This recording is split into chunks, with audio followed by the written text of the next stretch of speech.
I do remember a couple of things back in the day when you were with TNA. One, you were considering a career in UFC, and two, I believe you were training for the London 2012 Olympics at some point. How far did that was a stretch. Yeah. That was during my my painkiller and alcohol I guess fallacy. That was a dream that was not going to be possible. At least the 2012 Olympics. UFC, on the other hand, I will tell you this: Dana White has always been good to me. The guy's been incredible. I went to him after 2006, and I just signed with TNA, and I was interested in doing one fight with Dana.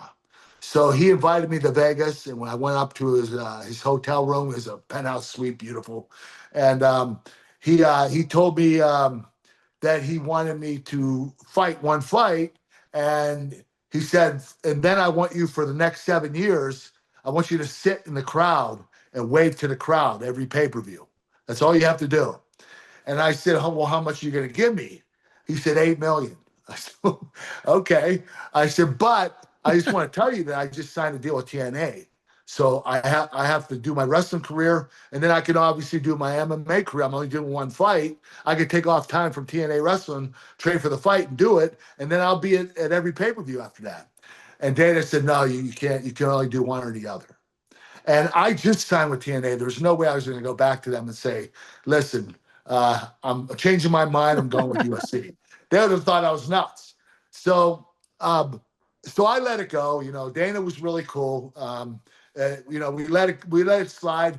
And then when I wanted to leave TNA, there was an issue with Jeff Jarrett and Karen Jarrett. And this is when everything went down between the three of us.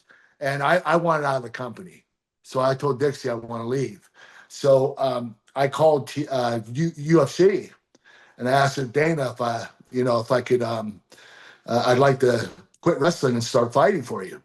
And he said, well, I need you to take a physical. So I went and took the physical and I failed it.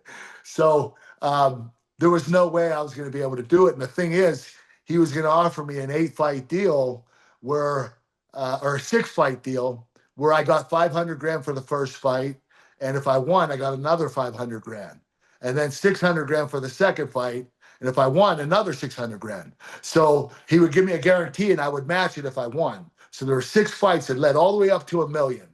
So I would have made about, I don't know, probably $7-8 million for 6 fights. So don't get me wrong. I know now the money is a lot bigger now. Like some of these guys are getting 18 million per pay-per-view for a fight. So it's a lot different now. But back then, that was pretty much the best guarantee you could get. But I failed the physical, unfortunately, and there was just no way possible. And you know what? I'm glad I failed it because there's no way in hell I would have been able to do it. Not with my arm strength.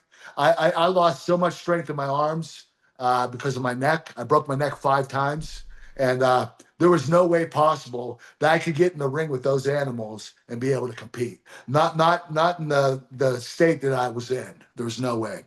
I mean, you must have seen CM Punk though and thought, damn, I could have done better than that. I would have done a little better than CM Punk, definitely. Yeah. Well, that makes you think back on your deal that with Dana about just sitting in the crowd and waving for $8 million. I know. Say, hey, what happened to that? I can wave. That's right. Hey, I'm not going to say I wasn't a stupid ass for not taking it. I was dumb as shit because I should have taken that deal without a doubt. Yes. Well, you don't sit around and say, well, I made a mistake here. I made a mistake there. I mean, you've done very, very well. Yeah. And you know what? I'll tell you this. I probably would have regretted it because just sitting there doing nothing and collecting money, don't get me wrong, it's kind of sweet, but it doesn't make me feel like I accomplished anything. Yeah. You know, so I'm rich. Yeah, I'm rich, but what am I doing? I'm just sitting here and waving to the crowd. You know, it wasn't like I was making a difference in the world, you know?